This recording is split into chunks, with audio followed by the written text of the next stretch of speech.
When it comes to drawing materials, quality does matter. And in the case of this picture, I used Prismacolors. These are my good set.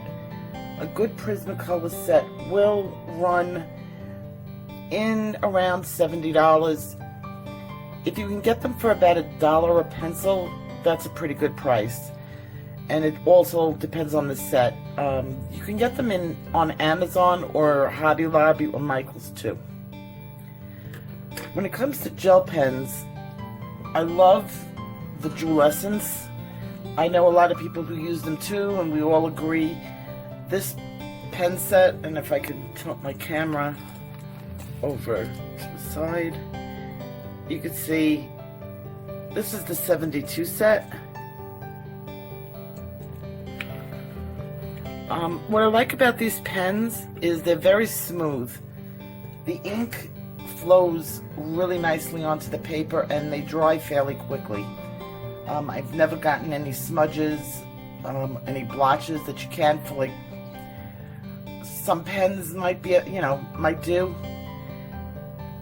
The color combinations that you can create with these pens, being the variety, is just fantastic.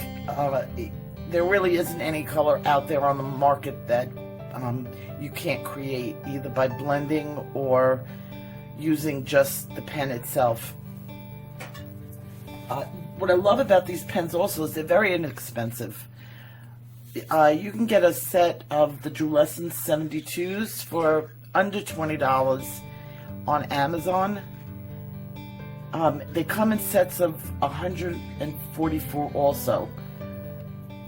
They're put out by U.S. Art Supply. I use that company all the time. If I'm not in Hobby Lobby or Michael's buying my stuff in person, this is the #1 company that I go to for basically all my art supplies. Now, the last thing is the markers. I didn't use markers on this particular paper, but I do mix markers with the wax. I still always put an underlayer of pencil on, no matter what I'm doing. And these pens are alcohol ink pens. They're Copic markers. These are very expensive. A beginner coloring book artist doesn't need to consider Copic markers, but once you get into really higher end shading, the Copic markers are probably the top of the food chain when it comes to pens, or at least close to some of them. I do have another set that's less money. This set that I had cost close to $400. I got one of the largest sets that they have. So as I said, they're very expensive, but these are coloring when you're doing cartooning or making really good wall art. The Copic markers are the way to go. There are other types of markers. I'm going to get into a video just about markers because there's water, there's oil, and there's alcohol, and they will work slightly different. So I'm not going to do that in this video, but I just wanted to show you what, like, the top of the line is, and that would be probably close to the Copics. An alternative to the expense of the Copic markers is if I don't pronounce this correct, Ohumu markers, and this is another set that I have. This set is much more affordable, and I'd like to show you, let's see, get a comparable marker out. Yeah, these would be comparable to each other. Now this is a $9 pen, and this is a much less expensive pen. I think it's also under $20. And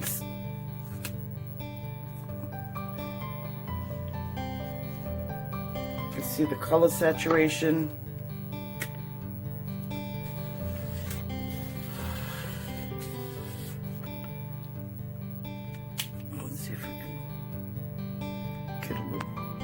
And this is that is the Copic.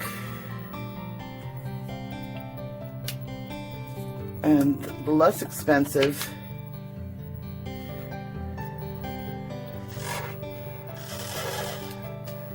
okay, this is a lighter shade.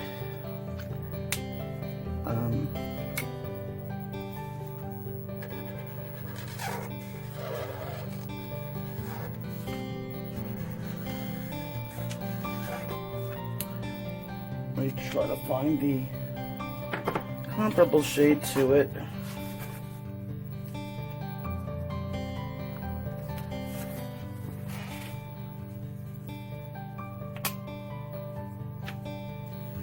Okay, this is the comparable shade. So we'll get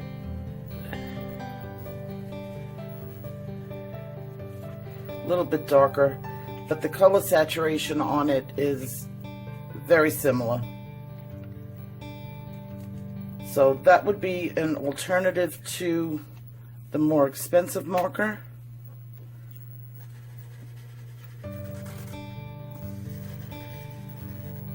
You really can't tell the difference. The naked eye would not be able to tell. Possibly a really experienced cartoonist might be able to tell, but at this level, no. And I believe the set was $20 or around that price. So this is an excellent alternative. And it comes with 40 colors in the set.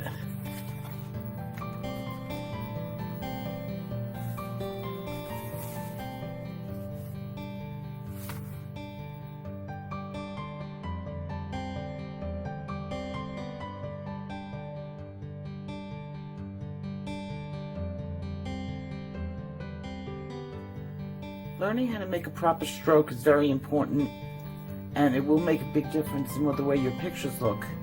When we were kids, we scribbled, going up and down. And with a crayon, you'd fill in the blanks. At the top of all of these, you're going to see little loops. We want to get rid of those little loops. And what we want to do up, this is called hatching.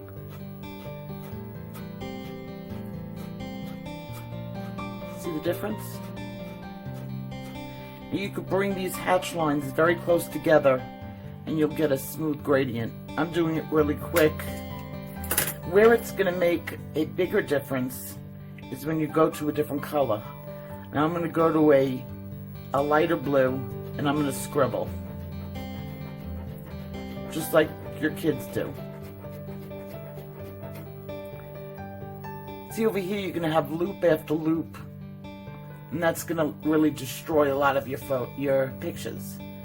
But if I go in between these hatch lines,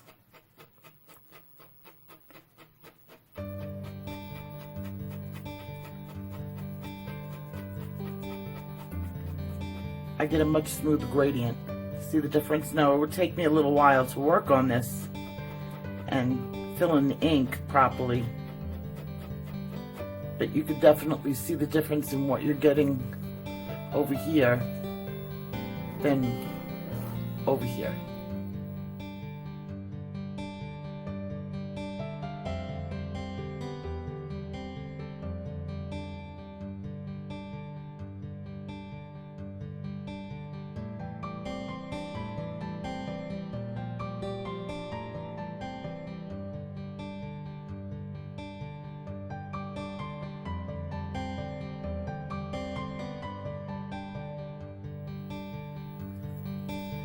Colored pencils are the best way to get the most color on your page without wasting the ink out of your gel pens.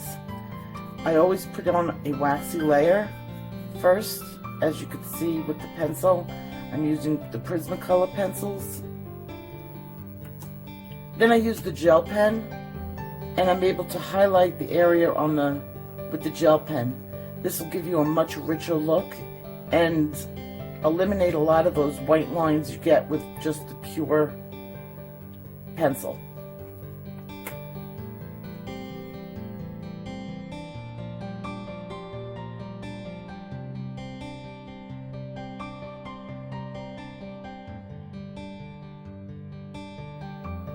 before you even put your pencil down on the paper, what you're going to want to do is decide which direction your light is going to come from.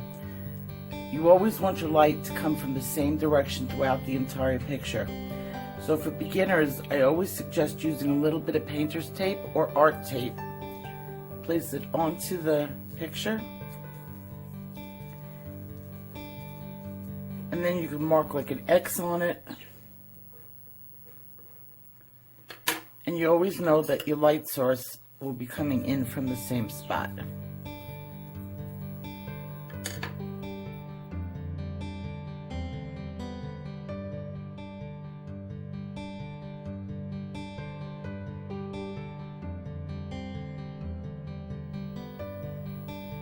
I've seen a lot of the videos on coloring on YouTube, and it had to do with blending.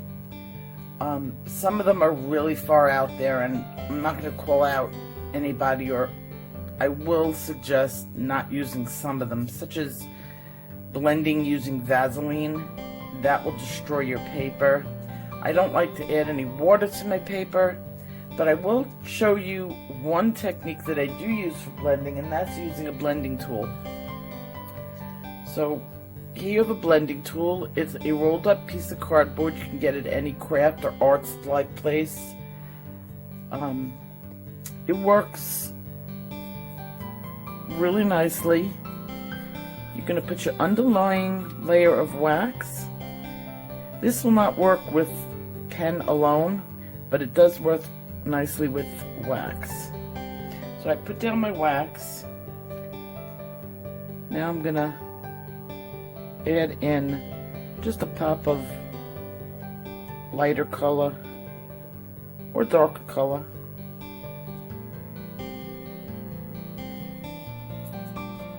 And I'm going to use the blender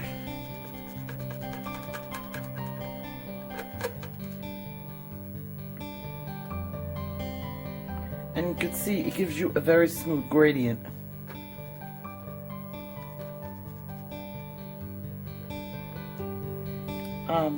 It doesn't really even get dirty.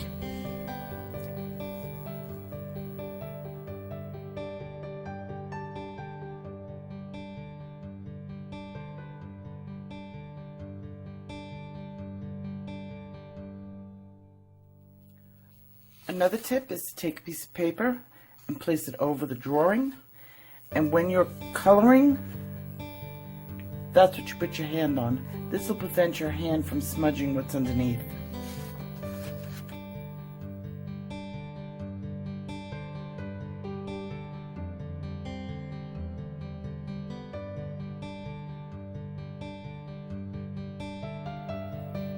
Just remember, everything in nature is shaded. Nothing is ever flat. So even if you have the lightest shade to the darkest shade, you always put in a shadow.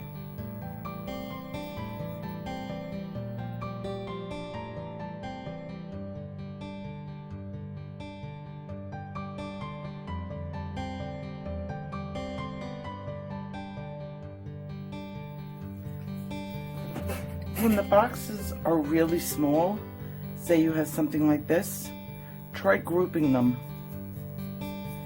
instead of using the individual boxes.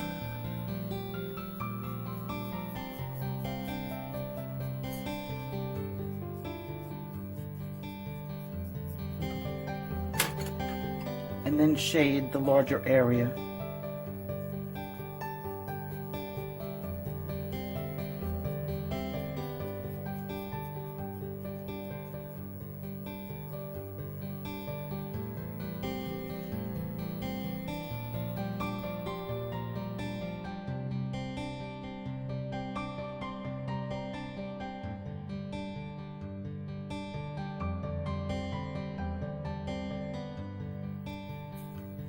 Remember to keep your pencil sharp, and I know a lot of people have the tendency of letting it dull down, but when your pencil is sharp, you have more control over it.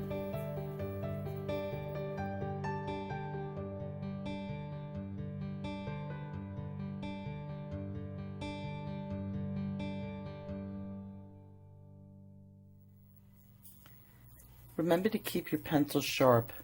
And I know a lot of people have a tendency of letting it dull down, but when your pencil is sharp, you have more control over it.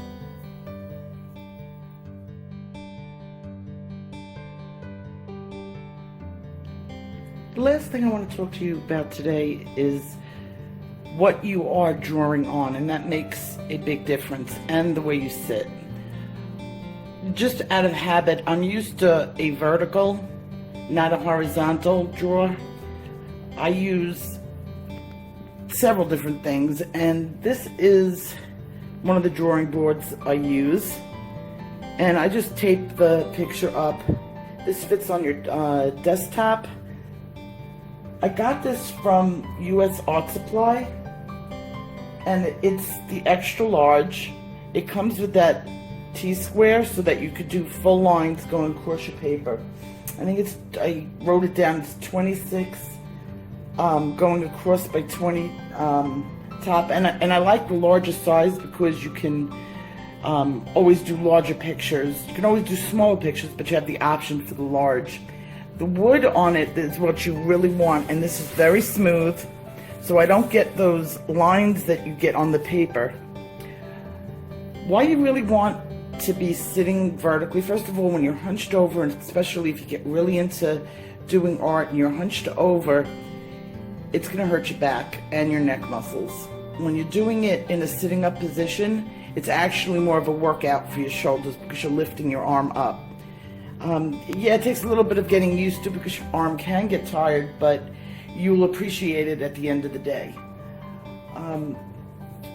This drawing board is so easy to use.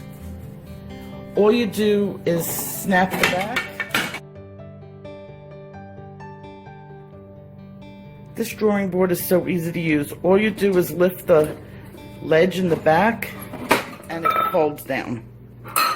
And then it folds up when it's not folding up on top of my other things. The second one that I have, and it's just an option for you, and this is the Solana, I'm sorry, I had to write it down.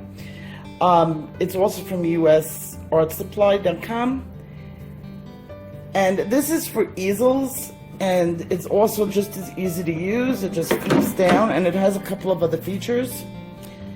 There's a drawer on the bottom to hold your supplies. Let me see if I can. I'm holding the camera, so.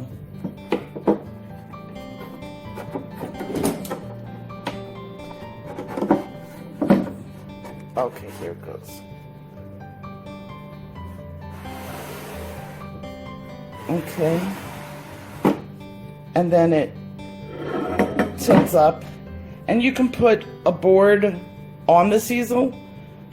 It has a pencil holder, and this is also used to hold a board. So these are some options. This comes with a carry handle, and it locks up, and then you just lock it up. And your drawer is nice and tight, and then if you want to lock up this, and it's ready to go. So those are two options of things that I personally use. Again, I got it at US Art Supply. I'll leave the link in the description below. Well, this was my beginning art video on how to color. I will be doing more of these type videos where I will get into more specifics like the differences between the markers. So I hope to see you there. Bye-bye.